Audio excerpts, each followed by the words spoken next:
Type 1 type 2 में क्या फर्क है? टाइप 1 डायबिटीज़ में कहते हैं पेनक्रियाज इंसुलिन बनाना ही बंद कर देता है। वैसे ही इस मान्यता को हमने झूठा साबित कर दिया है, क्योंकि टाइप 1 डायबिटीज़ के पेशेंट्स को भी हमने अच्छा कर दिया, उनका इंसुलिन छुड़ा दिया है, वो नॉन डायबिटिक हो गए और उनका HbA1c हम 5 से नीचे ले आए और उनकी इंसुलिन डिपेंडेंसी आज भी, जैसे आपने देखा, 25, 50, 75 तक इंसुलिन लेते हुए छुड़वाए हैं ये चित्रांशी।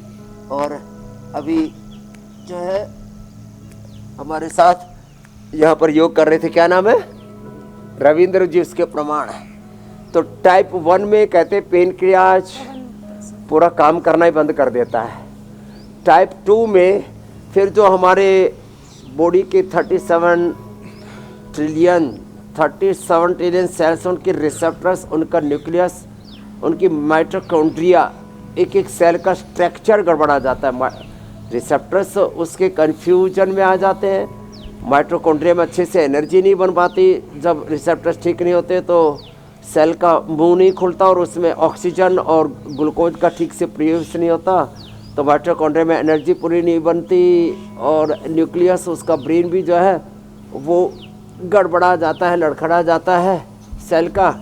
तो इसको टाइप 2 डायबिटीज़ कहते हैं, जिसमें पेनक्रियाज के पूरी तरह से इनएक्टिव नहीं होता है।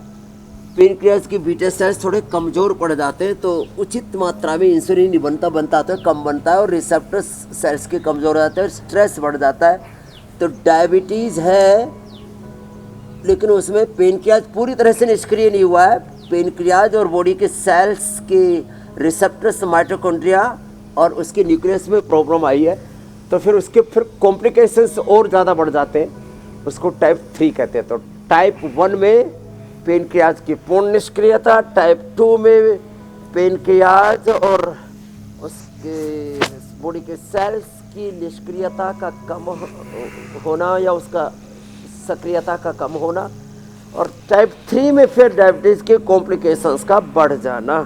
डायबिटीज़ के कारण से फिर आंखों की रोशनी कम हो जाती है, किडनियाँ कमज़ोर पड़ने लगती हैं, ब्रेन नर्वस सिस्टम पूरा बाधित हो जाता है। इसी को रेटिनोपैथी यानी आंखों की प्रॉब्लम, नेफ्रोपैथी किडनी की प्रॉब्लम और न्यूरोपैथी पूरे ब्रेन नर्वस सिस्टम की दिक्कतें, अंदर से शरीर तंत्र कमज़ोर पड़ जाता है।